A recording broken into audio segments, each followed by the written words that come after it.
geopolítico. CAC-Miñac, la verdadera gestión activa de fondos de inversión desde 1989. Comunicación comercial. Invertir implica un riesgo de pérdida de capital. En Radio Intereconomía, Pulso Geopolítico. Análisis sobre los nuevos desafíos mundiales. Presenta Rafa Jiménez. Bienvenidos a Pulso Geopolítico. La reciente reunión entre Estados Unidos y China, con negociaciones a nivel ministerial, paradójicamente en Europa, más concretamente en Madrid, mereció y merece una reflexión porque ha constituido logros en materia de la guerra comercial que las dos grandes superpotencias mantienen, pero también reflexión sobre el punto en el que se encuentra tanto la discusión por la hegemonía global de estos dos países como sus propias relaciones, cómo se desarrolla la batalla por esa hegemonía mundial entre las dos mayores potencias de la Tierra. Hay que recordar que entre las conclusiones más relevantes teníamos el acuerdo en torno a TikTok, algo que nos podía haber llevado a lanzar las campanas al vuelo. Y en paralelo, un poquito después, llega el veto a la compra de chips de Nvidia por parte de empresas chinas desde Pekín. Argumento: reforzar la autonomía tecnológica nacional, pero también jarro de agua fría sobre la bonanza de las relaciones comerciales y tecnológicas entre ambos países. China sabe que el corazón de la competencia global no está, o al menos no está únicamente en las bases militares ni en las fronteras, sino que está en la supremacía tecnológica. Estados Unidos, que fue el arquitecto del orden mundial, especialmente del tecnológico, en la segunda mitad del siglo XX y que consolida su dominio no solo en los cientos de bases que tiene en el extranjero, que también, sino en el dominio en avances, en innovación, en tecnologías que tiene a lo largo y ancho de todo el mundo, lo tiene muy claro, y China es consciente también de ello. Estamos ante una pugna que por ahora es evidente, las pruebas están sobre la mesa, evita el choque directo, al menos en el terreno, en el campo de batalla, pero que no deja de ser un enfrentamiento en toda regla. Una batalla que se dirime en el campo de las cadenas de suministro, de los semiconductores, de las redes sociales, de innovaciones como la inteligencia artificial, pero también de materias primas como las tierras raras. Recuerden el secuestro, entre comillas, que tiene China sobre ellas y cómo tuvo que dar marcha atrás Trump en muchas de sus decisiones sancionadoras sobre el régimen chino, porque al final no podía hacer otra cosa. Y lo vimos también en Tianjin, en la última cumbre de la OCS en Shanghái. Allí Xi Jinping, rodeado de líderes que presentan justo el antagonismo al presidente de Estados Unidos, rodeado de Vladimir Putin, de Narendra Modi y de otros muchos líderes alternativos a lo que serían los países occidentales, presentó una iniciativa destinada a promover una nueva gobernanza global, a promover una alternancia sistémica a ese orden internacional diseñado por Occidente tras la Segunda Guerra Mundial y que es el que ha desembocado en este dominio unipolar, esa famosa Pax Americana, el fin de la historia de Murakami desde los 90.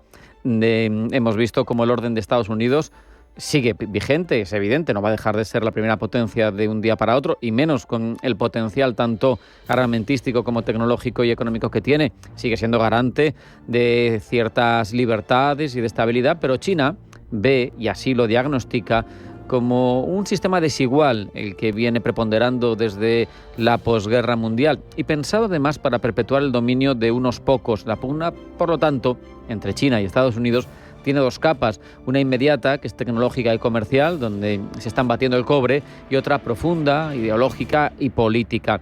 Washington no para de denunciar el expansionismo chino en el Indo-Pacífico, lo sabemos, una de las zonas más calientes del mundo. Pekín replica que Estados Unidos militariza la región con sus alianzas. Uno acusa al otro de ser el agresor, pero ambos reconocen que el enfrentamiento es inevitable, por lo menos en el nivel en el que se está desarrollando ahora mismo. El otro esperemos que no se dé, o esperemos que no se dé al menos en la gravedad en la que podría ser una nueva guerra mundial, porque es cierto que el vencedor tendría el trono de la hegemonía global, pero las consecuencias serían nefastas para todos, para ellos y para el resto. La comparación entre estilos es reveladora. Por un lado tenemos un Trump que encarna hiperbólico, pero encarna a Estados Unidos, lo inmediato, lo formal, muestra sin tapujos su lógica de la fuerza, la defensa de su liderazgo exhibiendo poderío militar, económico, recordándole al mundo que dispone de un arsenal inigualable, que tiene tropas, que tiene capacidad de sanciones financieras, y por otro lado Xi Jinping y la cultura china proyectando otra lógica, la de la paciencia, la de la mirada larga, la de la acumulación gradual de ventajas para acabar dominando. Construye infraestructuras en África, consolida cadenas de suministro, teje redes de influencia entre distintas naciones, cultiva alianzas con inversión, con comercio. Se refleja así la diferencia de las dos civilizaciones, lo efímero contra lo largoplacista, lo prolongado, el golpe inmediato frente a la estrategia de generaciones. Una diferencia que no significa que una sea más blanda que otra, significa que los enfoques son distintos. El veto a los chips de Nvidia es un ejemplo de firmeza calculada. No hay gritos, no hay amenazas, hay una línea roja muy clara. No va a depender China indefinidamente de la tecnología de Estados Unidos. No importa, no les importa cuánto tiempo ni cuántos recursos necesiten. Una vez alcanzada, cuando la alcancen, esa independencia será irreversible. Estados Unidos, entre tanto, confía en que su red de alianzas, su dominio financiero, basten para contener ese ascenso. Sigue apostando por Quad, con Australia, por ejemplo, en el Indo-Pacífico. Por cierto, también está India ahí, a quien ahora sancionan. A ver cómo mantienen ese equilibrio. Pero el choque, en definitiva, no es entre dos economías, es entre dos modelos de poder. Y en medio de todo esto, Pekín celebra hoy mismo su principal cita anual de diplomacia militar, con delegaciones de más de un centenar de países y con un lema muy claro que también nos deja ver a las claras lo que estamos señalando: mantener el orden internacional y promover el desarrollo pacífico. Pekín insta a generar consensos, a aunar esfuerzos para evitar que haya problemas en el orden internacional, pero a la vez nos deja el mensaje de su ministro de Defensa. Es una línea roja cualquier intento secesionista de Taiwán. Esa pertenencia de Taiwán a China es incuestionable. Por lo tanto, al final, lo que nos importa a Europa, al resto del mundo, a los que no estamos en esa batalla, es que este enfrentamiento nos presenta una disyuntiva que resulta bastante incómoda. Alinearse con uno de los bloques o intentar sobrevivir en el espacio intermedio. Es complicado porque con quien no te alinees te va a ver mal, te va incluso a sancionar, según vemos las lógicas de la comunidad internacional y las relaciones internacionales en estos momentos. El caso es que la neutralidad se está convirtiendo en un lujo cada vez más difícil de mantener. No seremos nosotros quien prepondere en el futuro, quien mande en el orden mundial, me refiero a los europeos, pero tendremos que estar muy listos para no ser castigados por quien termine llevándose el gato al agua. Tiempo ya para hacer una parada. A la vuelta, titulares de información geopolítica que elabora Blanca del Tronco. No se marchen porque sigue Pulso Geopolítico.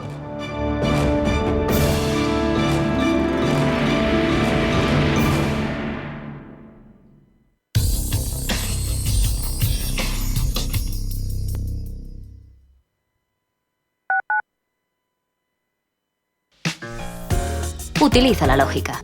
Reutiliza todo lo demás. Únete al movimiento de la economía circular y reutiliza bolsas de plástico, tarros de vidrio y ropa usada, entre otros. Repara, reutiliza, recupera, recicla. Comunidad de Madrid. Si nos escucha, tiene el dial de su receptor en una de las emisoras de Radio Intereconomía.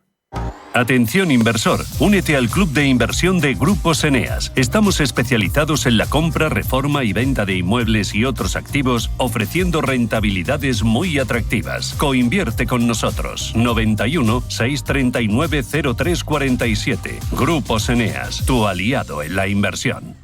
Nuestra visión del mundo evoluciona con nosotros y en CaixaForum queremos acompañarte en cada etapa. Creamos espacios accesibles donde la cultura y la ciencia nos invitan a entender y transformar la realidad. Apostamos por la diversidad y el diálogo para construir una sociedad más justa. Creemos en la cultura como motor de transformación social. CaixaForum, Fundación La Caixa. En la Comunidad de Madrid tenemos pueblos con más y mejor comunicación, más y mejores servicios públicos, más y mejor accesibilidad. Descubre el programa Pueblos con Vida de la Comunidad de Madrid, que cuenta con 13 nuevas medidas para revitalizar 143 municipios de menos de 20.000 habitantes. Cuantas más iniciativas desarrollemos, más vida tendrán nuestros pueblos. Comunidad de Madrid. Los viernes a las 10 de la noche tienes una cita con otro gato, el Gato Gourmet. Andrés Sánchez Magro presenta una guía semanal gastronómica, enológica, de restaurantes, literaria, musical, con todos aquellos ingredientes necesarios para cocinar la buena vida. El Gato Gourmet, los viernes a las 10 de la noche aquí, en Radio Intereconomía.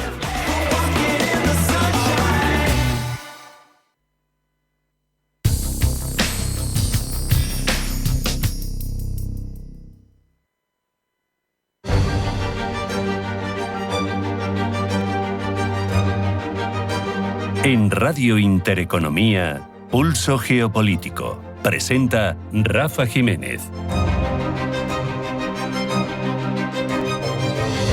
Vamos ya con los titulares de información geopolítica que elabora Blanca del Tronco. Blanca, bienvenida, buenas tardes. Buenas tardes. Segundo y último día de Donald Trump en Reino Unido. El presidente estadounidense Donald Trump cierra su visita de Estado a Reino Unido con una reunión con el primer ministro británico Keir Starmer en Chequers, la residencia de campo del premier británico a las afueras de Londres. Tercer día de ofensiva total de Israel en Gaza. El ejército israelí entra en su tercer día de ofensiva terrestre en la ciudad de Gaza. Aquí en nuestro país, el ministro de Economía, Carlos Cuerpo, confirma que el gobierno aprobará el próximo martes el embargo de armas a Israel.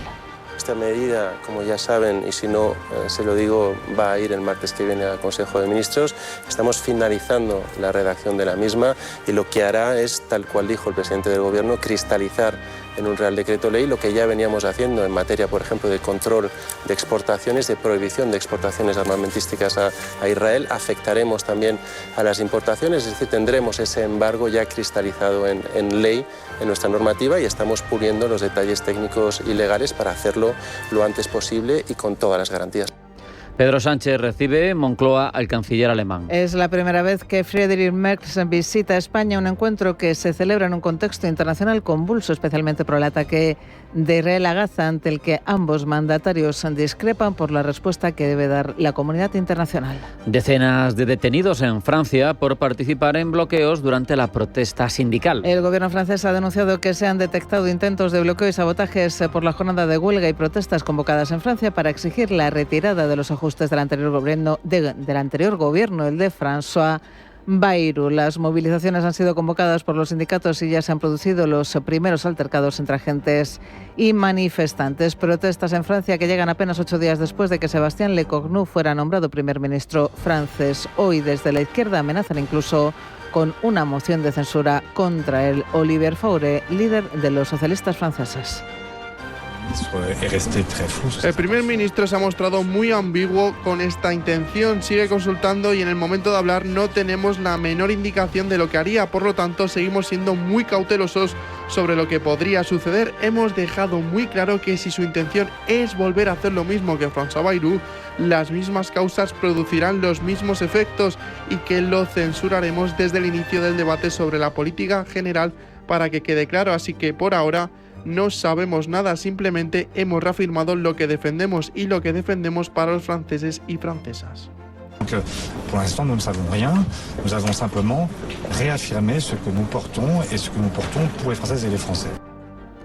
Y Mark Carney inicia visita de 2 días a México. La presidenta de México, Claudia Sheinbaum, se reúne con el primer ministro canadiense Mark Carney, quien visita el país por 2 días para sostener reuniones con miembros del gabinete y empresarios sobre temas clave de la relación bilateral como el TECMEC, las inversiones en sectores estratégicos y su postura frente al conflicto arancelario con su socio comercial Estados Unidos. Bruselas, por su parte, negocia adquisiciones de defensa con Reino Unido y con Canadá. El Consejo Europeo ha aprobado negociaciones con el Reino Unido y Canadá sobre adquisiciones de defensa en el marco del Instrumento Acción de Seguridad para Europa. El programa, valorado en hasta 150.000 millones de euros, permite a los Estados miembros de la Unión Europea obtener préstamos para aumentar sus capacidades de defensa y permite la participación de ciertos terceros países, incluidos aquellos con pactos de seguridad con la Unión Europea, como el Reino Unido y Canadá. Las conversaciones las llevará a cabo la Comisión Europea y estarán sujetas a la aprobación del Parlamento Europeo.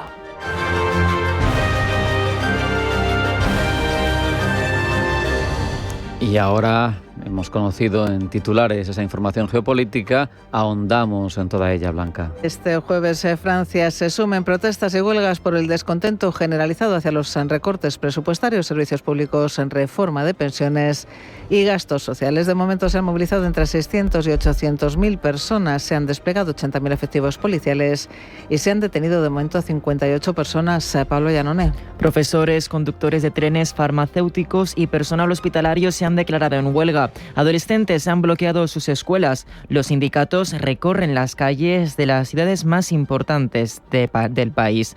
París, Lyon, Marsella o Toulouse escuchan las peticiones: que se deseche el plan fiscal de Bayrou, que se gaste más en servicios públicos, que se aumenten los impuestos a los ricos y que se revoque cambios impopulares como el fin de 2 días festivos o retraso en las jubilaciones que había propuesto el gobierno caído de François Bayrou.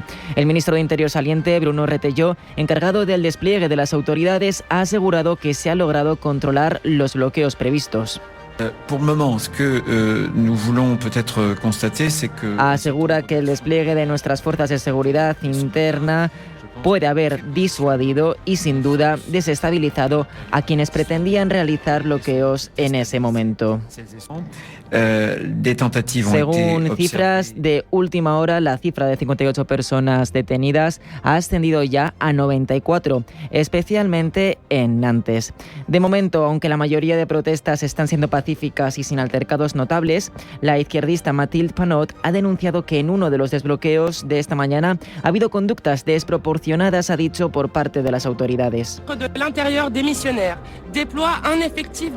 La Administración del Interior, dice, despliega 1 de cada 3 policías y gendarmes en el país, con instrucciones muy claras que se dieron y que vimos esta mañana, en particular con los estudiantes de secundaria que fueron, dice, apaleados y gaseados con una estación de autobuses que fue desbloqueada con medios completamente desproporcionados. No estamos de acuerdo, dice, en que se utilice la represión contra el pueblo. Estas protestas son reflejo del que el país que albergó la Revolución Francesa no permite un Estado sin presupuestos, y menos aún unos presupuestos poco sociales. La propuesta de Bayrou para combatir el 6% del déficit generó aún más crispación política que la que había ya de por sí en el Parlamento galo. Ahora la misión del nuevo primer ministro, Sébastien Lecornu, será encontrar una fórmula que pueda cosechar al menos los apoyos de los socialistas, que de momento no muestran signos de complicidad. Olivier Faure es el líder de la formación socialista. El primer ministro se ha mostrado muy ambiguo con esta intención. Sigue consultando y en el momento de hablar no tenemos la menor indicación de lo que haría. Por lo tanto, seguimos siendo muy cautelosos sobre lo que podría suceder. Hemos dejado muy claro que si su intención es volver a hacer lo mismo que François Bayrou, las mismas causas producirán los mismos efectos y que lo censuraremos desde el inicio del debate sobre la política general, para que quede claro. Así que por ahora no sabemos nada, simplemente hemos reafirmado lo que defendemos y lo que defendemos para los franceses y francesas.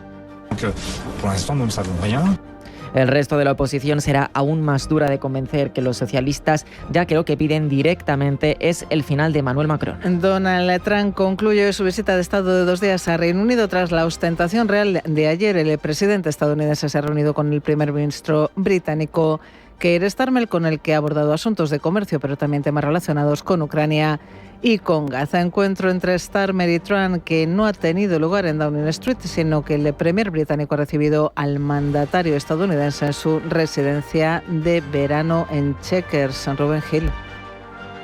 Y su segunda visita oficial al Reino Unido, y lo hará sin pasar por Londres. Se ha alojado en el castillo de Windsor al estar el Palacio de Buckingham en obras, y se ha visto con Keir Starmer en su residencia de verano en Chequers. Trump ha evitado de esta forma las protestas previstas en la capital londinense. En plena guerra comercial de Trump con el resto del mundo, lo cierto es que Reino Unido se mantiene como uno de sus principales aliados y goza de cierta indulgencia. Trump ha impuesto un arancel del 10% sobre la mayoría de bienes del Reino Unido, un 25% sobre el acero y el aluminio y un 25% también en automóviles. Y aunque esta gira no servirá en principio para rebajar esas tarifas, sí ha servido para cerrar acuerdos económicos muy importantes. Tras la visita de Trump, Reino Unido se consolida como destino de la inversión estadounidense, con un paquete de inversiones por valor de más de 205.000 millones de dólares en acuerdos relacionados con tecnología, energía y ciencias de la vida. Destaca sobre todo el nuevo pacto tecnológico con empresas como Microsoft, Nvidia, Google y OpenAI, que se han comprometido a invertir 42.000 millones de dólares en los próximos años en inteligencia artificial, computación cuántica y energía nuclear civil. A pesar de esta sólida relación económica, no existe aún un tratado de libre comercio completo entre Reino Unido y Estados Unidos. En su lugar, ambos países han firmado acuerdos sectoriales y marcos de cooperación como el Atlantic Declaration Innovation, centrado en tecnología, defensa, datos y energía limpia. Más allá de la relación comercial, Reino Unido y Estados Unidos son sobre todo aliados geoestratégicos, de ahí que Ucrania y Gaza hayan estado previsiblemente en la mesa de discusión esta mañana entre Trump y Starmer. Pero vamos a repasar en qué coinciden y en qué no, tanto en Ucrania como en Gaza. Gemma González. Estados Unidos y el Reino Unido comparten muchas posiciones clave sobre Gaza y Ucrania, pero también hay diferencias importantes en el tono, los matices diplomáticos y la presión política interna. En Ucrania mantienen una fuerte coincidencia estratégica. Ambos países envían armas, entrenan a los soldados ucranianos y mandan ayuda humanitaria. Ambos, además, presionan a Rusia mediante sanciones económicas y apoyan una paz basada en los principios de la Carta de Naciones Unidas, no en una rendición territorial a Rusia. Pero existen diferencias, aunque sutiles, respecto también a Ucrania. Estados Unidos ha tenido periodos de parálisis interna que han frenado temporalmente la ayuda a Kiev, mientras que el Reino Unido ha sido constante. Londres se muestra más contundente a la hora de apoyar el ingreso de Ucrania a la OTAN, mientras que Estados Unidos se muestra más cauteloso por temor a escalar el conflicto con Rusia. En Gaza, Reino Unido y Estados Unidos mantienen posiciones alineadas en lo básico, pero con diferencias crecientes. Ambos reconocen el derecho de Israel a defenderse y califican a Hamas como organización terrorista. Ambos dan a Israel, además, apoyo diplomático y entregan ayuda humanitaria a Gaza a través de organismos internacionales. Pero existen diferencias claras. A Estados Unidos parece no afectarle las críticas a Israel y sigue mostrando un apoyo sin fisuras al gobierno de Netanyahu. El gobierno de Starmer ha expresado, sin embargo, su preocupación por la proporcionalidad del uso de la fuerza. Washington no reconoce además el Estado palestino y no ha establecido calendario para hacerlo, mientras que Londres se ha mostrado abierto a reconocerlo cuando sea oportuno. Tercer día de ofensiva total de Israel en Gaza, donde ya se están viendo tanques israelíes en dos áreas de la ciudad que son puertas de entrada al centro de la capital gazatí. Las líneas telefónicas y de internet han sido cortadas en toda la franja en una señal de que es más que probable que las operaciones terrestres se vayan a intensificar de manera inminente. Aunque se han abierto corredores de evacuación, la seguridad de los desplazados no está garantizada. Informes indican que hay ataques incluso en áreas que deberían ser humanitarias o seguras. Las comunicaciones ininterrumpidas agravan además la confusión y es difícil verificar independientemente lo que ocurre en muchas zonas. Y hoy Pedro Sánchez recibe por la tarde en Moncloa al canciller alemán Friedrich Merz. Será la primera visita oficial de Merz a España en su papel de canciller y una oportunidad para sellar acuerdos bilaterales en diversos asuntos de interés para ambas naciones. Pablo. De hecho, uno de los motivos del encuentro es precisamente reforzar la cooperación bilateral en materia económica. Ayer mismo Merz anunciaba que tenía interés de fortalecer vínculos en este sentido con otros países y justamente este viaje a Madrid se enmarca en una gira comercial más amplia. Además del aspecto económico, en este encuentro subyacen bastantes intereses para ambas partes. Desde su llegada al poder, Friedrich Merz ha estado promoviendo reformas internas, mayor gasto en defensa y reducción de regulaciones. España ha estado afectada por retos comunes como la inflación y la dependencia energética. Asimismo, Sánchez podría tratar de ganarse un hueco más sólido en ese eje franco-alemán que Merz ha tratado de impulsar junto a Macron en los últimos meses en el ámbito de la defensa. También es posible, dicen algunos, que aproveche la oportunidad Pedro Sánchez para hacer valer otro de sus intereses, la oficialidad del catalán en la Unión Europea. Este tema no está confirmado, pero se vaticina que Sánchez tratará de ganarse el sí de Berlín, uno de los gobiernos europeos que lidera la oposición para que las lenguas cooficiales de España sean reconocidas también como lenguas cooficiales en la Unión Europea. Ambas potencias están intrínsecamente unidas por pertenecer al espacio Schengen. Inexorablemente comparten numerosos lazos institucionales, culturales y económicos en la eurozona. Aún así, claro está, difieren en varios aspectos. Existen tensiones diplomáticas derivadas del posicionamiento de España frente al conflicto de Gaza y las críticas de desproporcionada respuesta israelí que varias veces han arguido, que han provocado discrepancias con aliados europeos, incluido Alemania. Quizá las sanciones europeas anunciadas ayer a Israel por la Comisión Europea y que todavía, eso sí, deben ser aprobadas, suavizan un poco este posible punto de conflicto.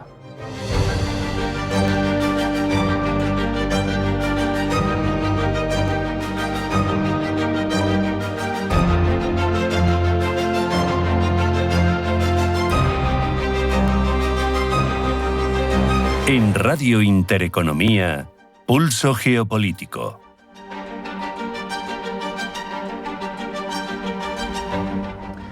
Vamos en los próximos minutos, como siempre hacemos a esta hora, a empeñarnos en que se noten los sesgos por país, los sesgos por cabeceras de los distintos medios internacionales, afrontando la actualidad geopolítica. Una labor que desarrolla Pablo Llanone. Pablo, bienvenido, buenas tardes. Buenas tardes. Se aproxima la 80ª edición de la Asamblea General de Naciones Unidas, momento en el que gobiernos y líderes mundiales dan discursos en torno a los asuntos más acuciantes de esa actualidad internacional. Y los medios, las cabeceras internacionales, empiezan a calentar de cara a esta nueva reunión, Pablo, que se va a celebrar la próxima semana. Desde Daily China se hacen eco de las prioridades que la presidenta del evento ha anunciado. Así es, la presidenta de la Asamblea, Lena Baerbock, que quizá le suene por su cargo como exministra de Asuntos Exteriores alemana, se ha remontado en un discurso previo a este evento a los albores de la ONU, el fin de la Segunda Guerra Mundial, un momento, ha dicho, de profunda fractura, quizás uno de los más oscuros de la historia de la humanidad. Baerbock ha subrayado que ahora es el momento de reflexionar y reconstruir, de adaptarse y evolucionar para unas Naciones Unidas que perduren durante los próximos 80 años. También demostrar, ha dicho China Daily, a 8.000 millones de personas por qué el organismo mundial todavía es importante. Y en este sentido tratará de dar respuesta a los desesperados llamados a la paz en las diversas guerras que tienen lugar en la actualidad. Y para otros medios, sin embargo, la semana de la Asamblea General va a girar en torno al discurso del secretario general de la ONU, de Antonio Guterres, cuyas palabras, en principio, no distan mucho de las de Baerbock. Acudimos a The Voice of Vietnam.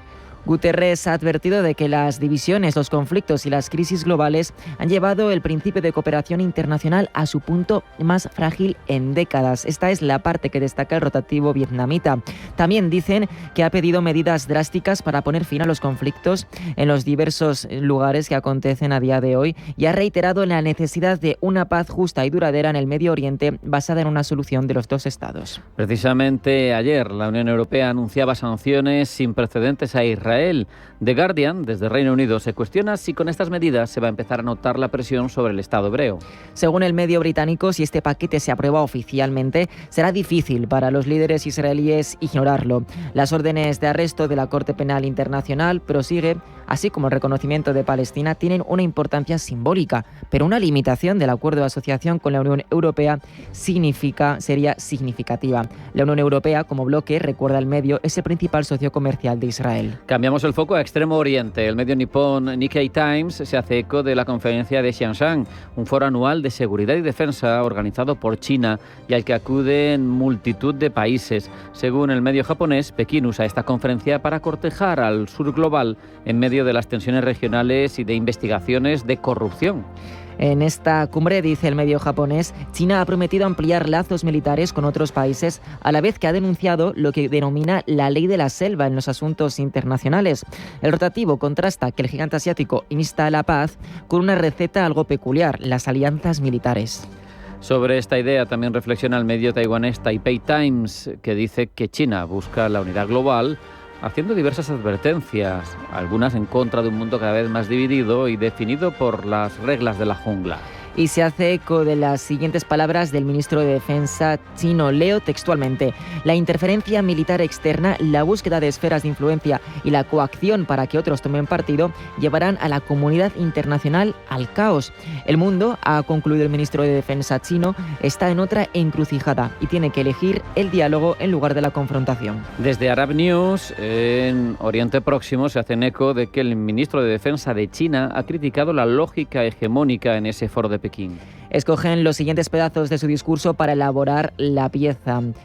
Si bien los temas de la época de paz y desarrollo permanecen inalterados, las nubes de la mentalidad de la Guerra Fría, el hegemonismo y el proteccionismo no se han disipado. La memoria histórica, prosigue, debe servir como una advertencia constante para reconocer y oponerse a esta lógica hegemónica y a los actos de intimidación que se disfrazan de una nueva forma. Sin embargo, vamos a ver cómo también se recogen los cambios de paradigma en naciones que van rompiendo sus tradiciones. Un ejemplo, Dinamarca va a comprar armas de largo alcance por primera vez en su historia y los medios aluden a palabras de la primera ministra danesa, quien dice que esa actuación se da como respuesta a lo que sucede por parte de Rusia en Ucrania, un cambio de paradigma, así lo ha asegurado Pablo. Desde el medio ucraniano Independent Kiev dicen que la primera ministra danesa ha subrayado que no existe una amenaza inmediata de un ataque contra Dinamarca y que las armas están destinadas a servir como elemento disuasorio, no para lanzar una guerra ofensiva. La noticia, prosigue de Kiev Independent, llega en un momento en que los países europeos se apresuran a fortalecer sus capacidades militares, impulsados por la agresión rusa en Ucrania y los temores de un posible enfrentamiento entre Moscú y la OTAN.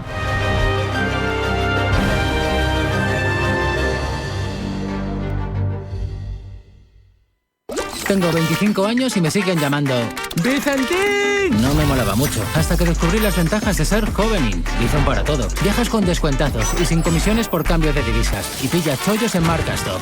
Ser Jovenin renta. Caja Rural de Zamora. Gente como tú. No todas las gestoras son iguales. Desde 1989, Cagmiñac ha ofrecido a los inversores una gestión verdaderamente activa y basada en sus convicciones, ayudándoles a alcanzar sus objetivos a largo plazo. A lo largo de nuestra historia, hemos desafiado el consenso y descubierto oportunidades de inversión allá donde se encuentren, explorando todas las posibilidades. Cagmiñac, 35 años de verdadera gestión activa. Más información en cagmiñac.es. Comunicación comercial. Invertir implica un riesgo de pérdida de capital. La localidad de Mayorga, en el norte de la provincia de Valladolid, celebra las fiestas en honor a Santo Toribio de Mogrovejo. A partir del día 26, no te pierdas nuestras actividades culturales y musicales, nuestros festejos taurinos, seña de identidad y, sobre todo, el día 27, la Noche del Fuego, declarada de interés turístico nacional. Este mes de septiembre, Mayorga. Grábatelo a fuego. Radio Intereconomía es la mejor plataforma para dar a conocer, relanzar y poner voz a su empresa. Nuestro equipo comercial le asesora para conseguir sus objetivos. Contacte con nosotros. Teléfono 91 999 21 21 y en el mail comercial@intereconomia.com. Radio Intereconomía, la radio de las empresas.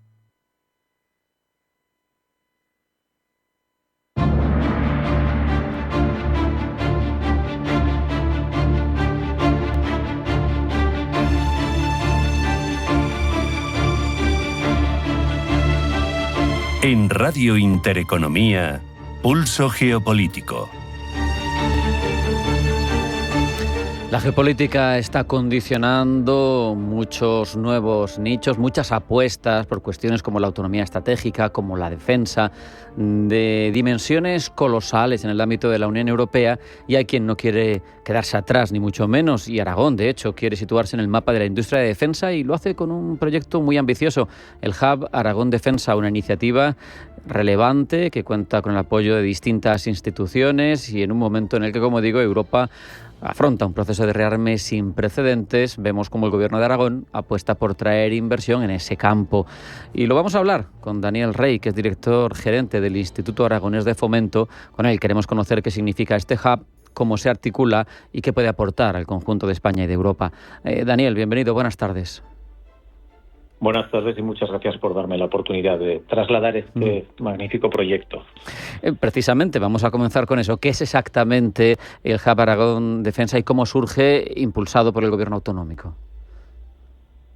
Pues, como bien dices, esto es una iniciativa del Gobierno de Aragón que, en colaboración con el Ayuntamiento de Zaragoza, con el Ministerio de Defensa, ¿no?, con su guía y orientación, con los clústeres AERA, ALIA y Tecnara, junto con agentes sociales como son Cámara de Comercio, CEO y CEPIME, y la delegación del Gobierno de España en Aragón, pues tratamos de ampliar esa base industrial y tecnológica de la defensa en Aragón a partir precisamente de esa colaboración público-privada. Uh-huh.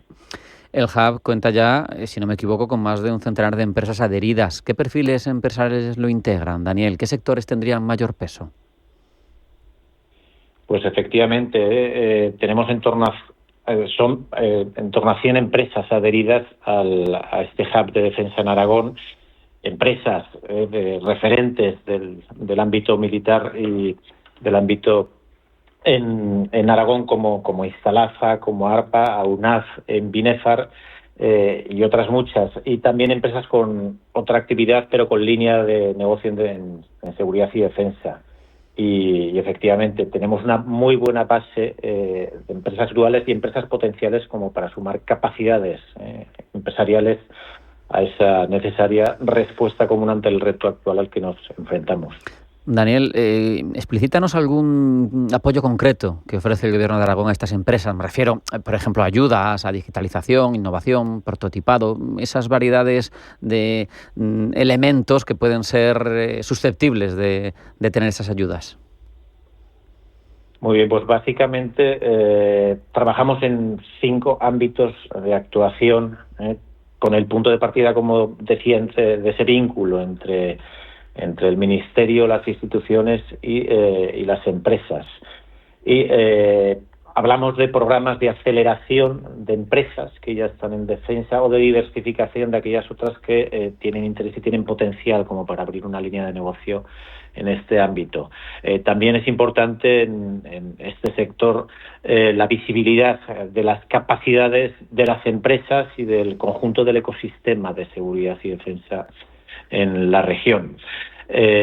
Facilitaremos, como no, el acceso a la financiación, el acceso en un sector con un fuerte componente tecnológico, el acceso a la I+D+I y también la formación de alianzas y consorcios, porque hablamos de un sector en el que, o de un ámbito en el que esto va de complementar capacidades. El 80% además del tejido comprende a pymes. De ahí esta importante labor en facilitar esos consorcios y alianzas. Aragón concentra alrededor del 10% de las empresas de defensa de España. ¿Por qué es especialmente atractiva Aragón para el sector? Sí, o sea, como decíamos, las capacidades de las empresas que ya tenemos, que trabajan en este ámbito, así como las potenciales, pues es clave. Pero además de eso, contamos con activos en Aragón. Por un lado, y es bien conocido, la logística, en Aragón esos 70% del PIB en 300 kilómetros a la redonda e infraestructuras de transporte, pero además una base industrial importante con un peso en el sector productivo del 24%, muy superior al media nacional, y la tecnología, por otro lado. Esas inversiones millonarias de una infraestructura básica para la inteligencia artificial como son los data centers.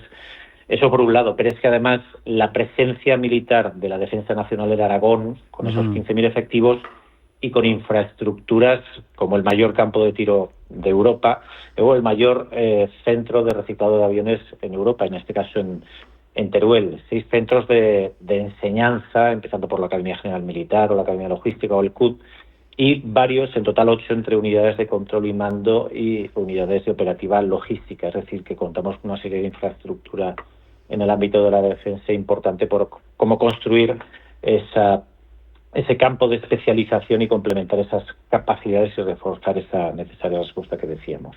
Es un nicho fundamental que se plantea como objetivo estratégico en todos los niveles, desde el supranacional, pero además, Daniel, este hub puede contribuir también a crear empleo cualificado, a investigación e innovación, la I+D+I en la comunidad, ¿no? Pues serían esas otras cuestiones convergentes que van añadidas. Claro, efectivamente, en un momento en el que, insisto mucho, es necesario unir fuerzas, hablamos de un sector con un fuerte componente tecnológico que arrastra, que genera empleo cualificado, que genera desarrollo económico y avance tecnológico. Es una oportunidad que hemos de aprovechar y ya estamos viendo los primeros frutos en esa adhesión de más de 100 empresas, inversiones en el aeropuerto de Teruel anunciadas recientemente por el Ministerio de Defensa por más de 40 millones, con ese centro de entrenamiento y movilidad aérea, e inversiones a nivel empresarial, Instalaza, UNAF, Uplifting, acuerdos entre otras compañías como Mecanus y General Dynamics, ARPA o el grupo noruego Kongsberg. La verdad es que es un camino largo, pero que contamos con activos y con especialización para recorrerlo con garantías de éxito, y ya se van viendo los primeros resultados. Sí. Hablas, Daniel, de un camino largo, sin duda. ¿Qué horizonte a medio y largo plazo se marca el Gobierno de Aragón para el proyecto? Vamos a decir, pues, ¿qué logros o qué metas querríais ver sobre la mesa consolidados en 5 años, en 10 años?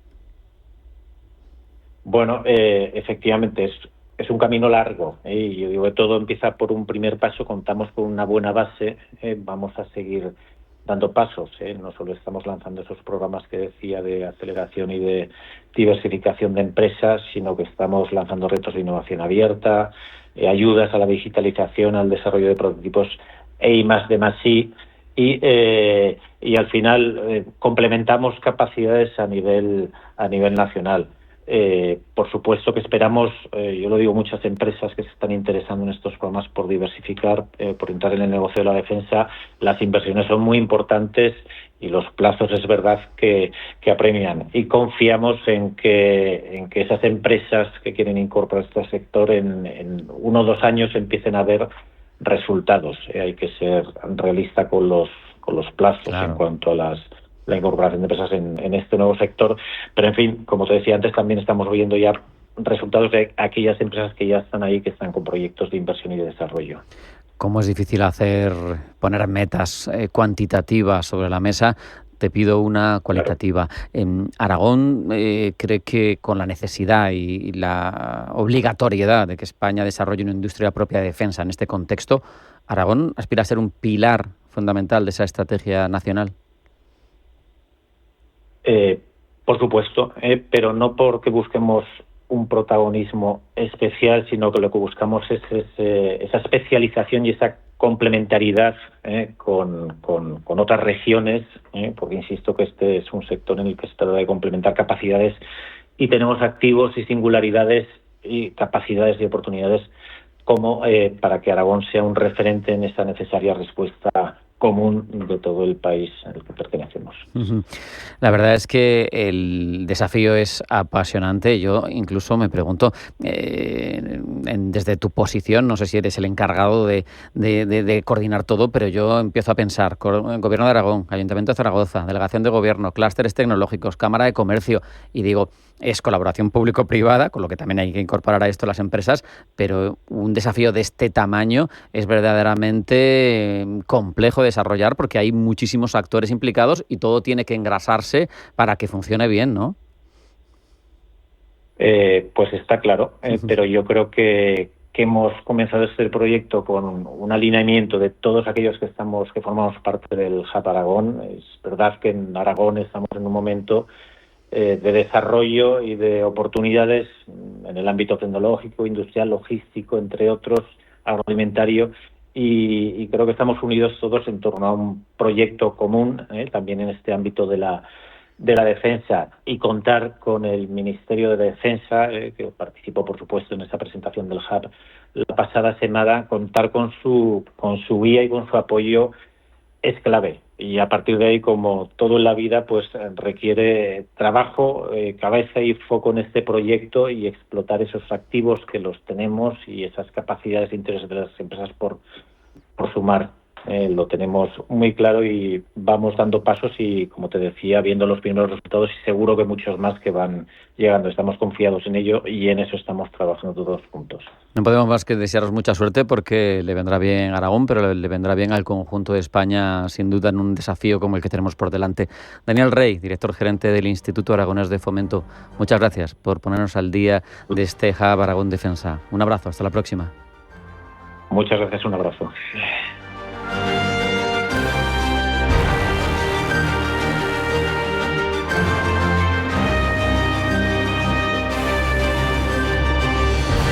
En Radio Intereconomía, Pulso Geopolítico.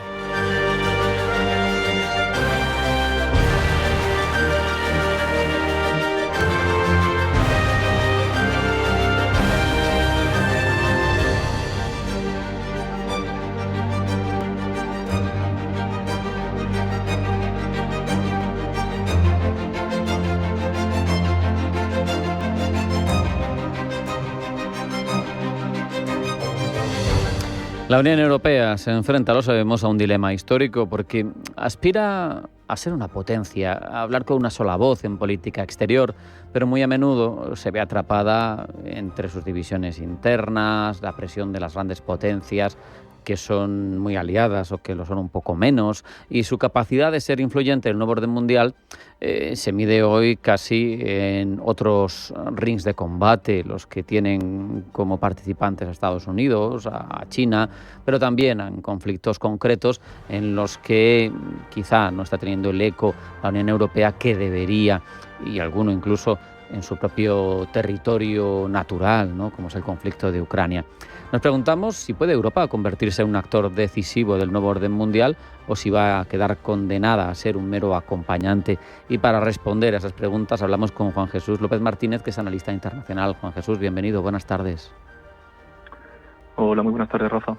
Lo primero, quizá, para entender el porqué de la dificultad de este desafío, es entender a su vez cómo funciona la arquitectura institucional en la acción exterior de la Unión Europea, ¿no? Porque hay un cargo concreto a disposición, pero a su vez eso tampoco es la única voz exterior con la que habla la Comisión. Háblanos de esa arquitectura. Pues eso en sí mismo, más allá de las distintas complicaciones a las que hacemos frente en el panorama internacional, entender esa realidad institucional es un reto de por sí. Como bien dices, existe una figura que es la del alto representante de la Unión para Asuntos Exteriores y la Política de Seguridad, y esta figura no ha crecido de manera consistente con la propia Unión, porque antes de 1997 no aparecía contemplada en las primeras comunidades económicas, ¿no?, en la CE, la CECA y compañía. Entonces es una figura que hemos tenido la fortuna, los españoles, de verla ocupada por dos altos dirigentes españoles, como fueron Javier Solana y Josep Borrell, y que desde 2009, con el Tratado de Lisboa, se ha visto verdaderamente mejorada, ¿no?, o incrementado su peso en la arquitectura de seguridad y la política exterior de la Unión Europea, porque ha recibido muchas competencias. Ha recibido tantas competencias de llegar al punto que se podría decir que está vistiendo tres sombreros diferentes, que serían tres personas las que tendrían que desempeñar esas labores. Uh-huh. Entonces, claro, esta confusión muchas veces en cuanto a quién hace qué dentro de la Unión Europea, qué corresponde a la Comisión, qué responde a la figura del alto representante, si a eso le sumas que no es particularmente eficaz en el desempeño de ninguna de esas tres funciones, ¿no?, que serían la de vicepresidente de la Comisión Europea, que sería la de presidente del Consejo de la Unión para Asuntos Exteriores y que sería la de, propiamente dicho, el alto representante para la política exterior, pues es fácilmente entendible que no sea sencillo entender a qué se dedica. Me ha llamado mucho la atención. Pensé que habías terminado. Sigue. No, bueno, pues esta figura, además, en consonancia con lo que se muestra muchas veces en otras instituciones, ¿no?, coge la presidencia de la Comisión, la presidencia del Parlamento y aparte de las funciones propiamente dichas de la institución, también tienen una labor de equilibrar en cuestión de sexo, en cuestión de perfil político y en cuestión incluso de nacionalidad. Entonces es verdaderamente difícil porque muchas veces ni siquiera está reflejando la necesidad de la posición, sino la necesidad también política de la Unión Europea. Sabemos, lo hemos hablado en alguna otra ocasión, que tiene un desafío importante la Unión a la hora de ser ágil, a la hora de sus procesos de toma de decisiones, más allá de esta figura de la que estábamos hablando. No sé si ese reto de cada vez ser más y de necesitar ciertas mayorías nos condena a ser un dinosaurio muy lento y si habría que modificarlo o qué cunde, ¿no?, en el pensamiento de los europeístas para hacer más ágil. No se puede depender de 27 países o de 35 si lo somos en el futuro, ¿no? Claro, eso es creo que estás poniendo el dedo en la llaga ahí y me parece que es bastante complicado de solucionar porque al final, a riesgo de caer en una situación de falso dilema, hay que escoger entre la legitimidad del proceso, de tener en cuenta a todos aquellos que se van a ver representados por esa política de exterior y común, de seguridad común y defensa, o realmente intentar responder a la velocidad que te pide la situación, ¿no? En este caso, es una Europa de los 27 de la que estamos hablando, pero no es descartable considerar una Europa de los 30 en años relativamente cercanos, ahora con Ucrania, por ejemplo, en el momento de terminar el conflicto, o con Albania, que también hace avances importantes en la cuestión de los criterios de Copenhague, que son los requisitos para acceder a la Unión Europea. Entonces, independientemente de que hablemos de esa Europa de los 30 o de los 27, pero aún más grave si hablamos de la de los 30, tenemos que decidir hacer algo respecto de esta toma de decisiones. ¿Por qué? Particularmente en la PESC, en la política exterior, la unanimidad es lo que reina. Cogemos el título 5 del TUE y es necesario la unanimidad para tomar prácticamente cualquier decisión, con una serie de excepciones muy puntuales, que en el 31.1, 31.2 y 31.3, en las que se contempla una suerte de mayoría cualificada para tomar esas decisiones. Pero eso no parece estar siendo suficiente. Se ha visto con Ucrania, se ve con Gaza también. Y el gran dilema de esto es que para poder cambiar ese proceso es necesaria igualmente la unanimidad, porque lo que se dicta en los tratados son el equivalente a la Constitución en la Unión Europea. Lo que se dicta en los tratados es ley, no se puede hacer algo contrario a ellos, pero para poder modificar los tratados es necesaria una aprobación y ratificación de todos los Estados miembros que los han firmado, que son los 27. Entonces, hace falta unanimidad para cambiar la unanimidad, ¿no? Es un poco paradójico. Sí, parece una trampa mental, ¿no? De esas de lógica. Pero claro, Juan Jesús, te pregunto, con ese panorama complejo en lo institucional, complejo en las figuras que tenemos como europeos para representarnos en el exterior, pues al final a mí, intuitivamente al menos, me da la sensación de que Europa en el nuevo orden mundial que diríamos, o podemos decir, se está reconfigurando, pues está pintando bastante poco. ¿Cómo podemos evitar ser un actor secundario frente a las grandes, ¿no? A Estados Unidos, a China? ¿Qué espacios podemos construir en el escenario internacional en los que de verdad pueda influir la Unión Europea? Pues esa es nuevamente la pregunta del millón. Yo aquí, si me lo permites, te dejo dos nombres. Uno es von der Leyen y otro es Draghi, Mario Draghi. Von der Leyen el 10 de septiembre, hace unos días, nos dejaba en su SOTEU, en su discurso de State of the Union, ¿no? Un análisis de cómo estaba la Unión Europea, y creo que por ahí pasa por entender cómo tenemos la casa, si la tenemos limpia o no la tenemos limpia, si la tenemos con un nivel de desarrollo institucional y de gobernanza a la altura de lo que están viendo las circunstancias o no. En este discurso ella se ha centrado en una serie de puntos que nos interesen en esta entrevista. Pues tenemos la dimensión de la competitividad y la dimensión de la seguridad y la defensa, y presentaba una serie de líneas que creo que son coherentes con los retos a los que hacemos frente. Hablaba, por ejemplo, de fortalecimiento del mercado único para 2028, hablaba de la simplificación de la burocracia con un nuevo paquete ómnibus, que eso es, la lentitud es otro de los grandísimos problemas que tenemos en Europa. Entonces, simplificar la burocracia pues viene muy bien para esto, ¿no? Hablaba también, parece que no se olvidaba del objetivo climático, que aquí entre geopolítica y conflicto, el cambio climático sigue por ahí y alguien tiene que hacerle frente. Y luego en defensa y en seguridad, pues lanzábamos una nueva iniciativa para el flanco oriental, que viene muy a cuento con Ucrania, y también con la cuestión de las fronteras, que el fenómeno de la inmigración pues es otro de los grandes retos que hacemos frente. Entonces, en este discurso sí que es cierto que señalaba las líneas en las que tenemos que movernos. Pero claro, aquí aparece ahora el segundo nombre que te daba, que es Mario Draghi. Fue, para quien no lo conozca, antiguo primer ministro italiano y antiguo presidente del Banco Central Europeo, 8 años de presidencia. Eso en términos de credenciales europeas es increíble.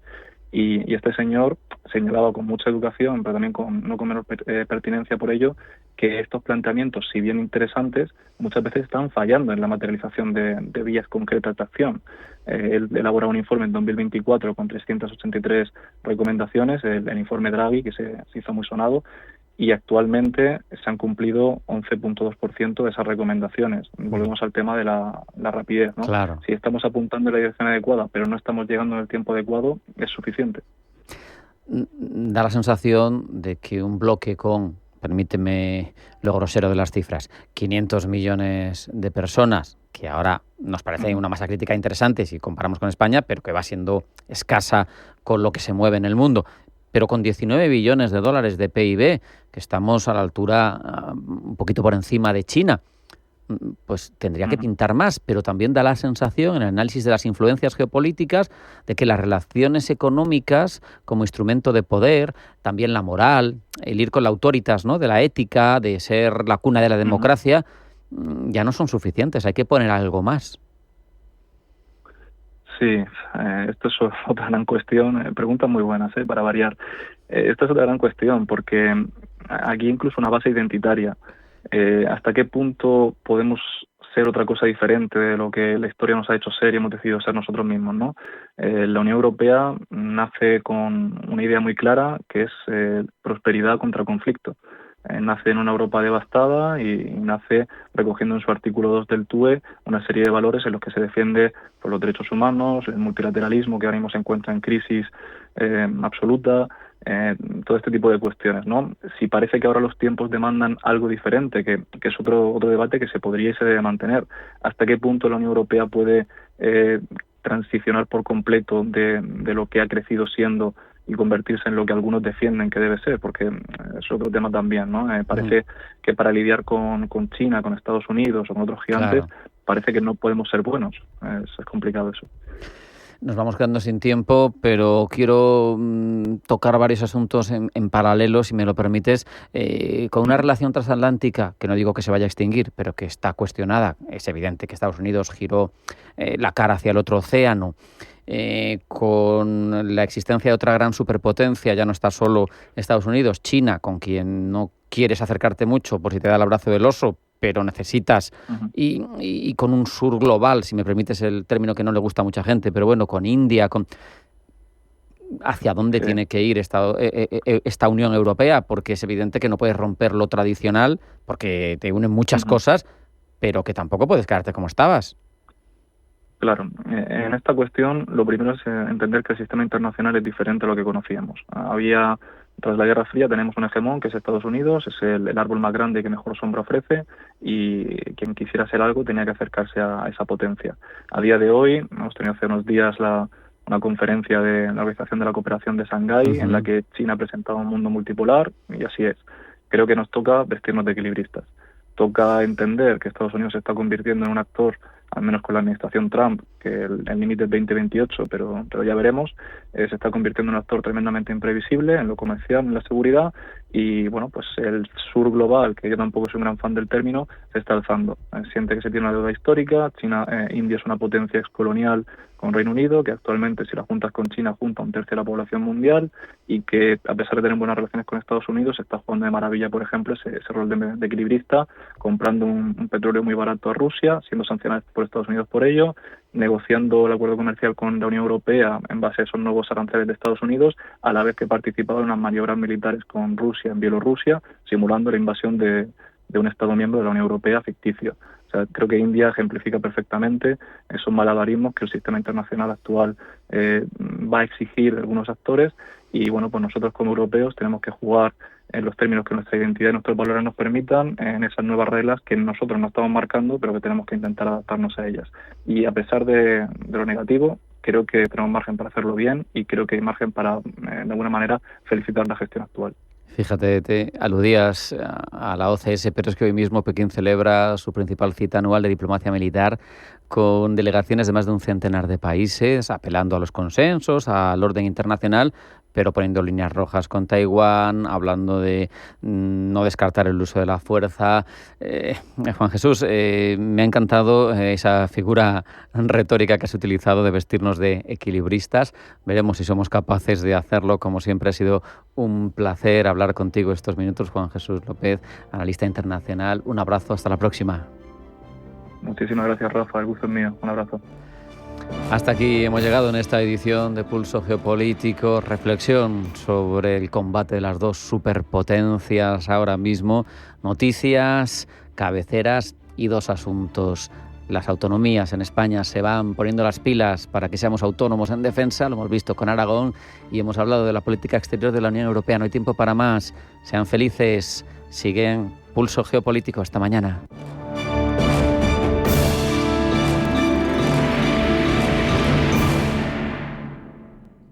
Cagmiñac le ha ofrecido Pulso Geopolítico. Cagmiñac, la verdadera gestión activa de fondos de inversión desde 1989. Comunicación comercial. Invertir implica un riesgo de pérdida de capital. Viaja, ahorra, vive. ¿Tienes entre 18 y 30 años? Pues por ser cliente de la cuenta Jovenin de Caja Rural de Zamora, ahora puedes disfrutar del Carné Joven Europeo de la Junta de Castilla y León gratis. Descuentos en transporte, cultura, ocio en más de 30 países europeos y con un seguro de asistencia en viaje. Actívalo ya y vive tu vida a tope con la cuenta Jovenin y Carné Joven Europeo. Junta de Castilla y León y Caja Rural de Zamora. Gente como tú. El sector inmobiliario se reúne en Barcelona del 30 de septiembre al 2 de octubre en The District, el evento líder que congrega a más de 350 firmas expositoras que presentarán sus proyectos inmobiliarios junto a más de 450 ponentes internacionales, que debatirán y compartirán su visión sobre el sector en el mayor congreso de real estate europeo. Del 30 de septiembre al 2 de octubre en Fira Barcelona Gran Vía. Entra en thedistrictshow.com, consigue tu pase y únete a los más de 14.000 profesionales.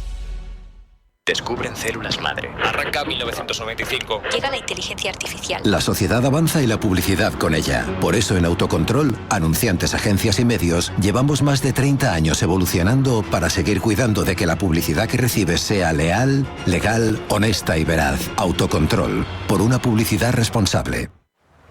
El Varadero, en Radio Intereconomía, te invita a navegar por los puertos de España. Descubre tradiciones, historias, cultura marinera y la actualidad del sector marítimo. Del Cantábrico al Mediterráneo, pasando por Baleares y las Canarias. Cada jueves, de 10 a 11 de la noche, en Radio Intereconomía. Porque la información económica solo tiene un camino, el del rigor y la seriedad. Hola, soy Susana Criado y te espero cada día en Radio Intereconomía de 7 a 12 de la mañana en Capital Intereconomía.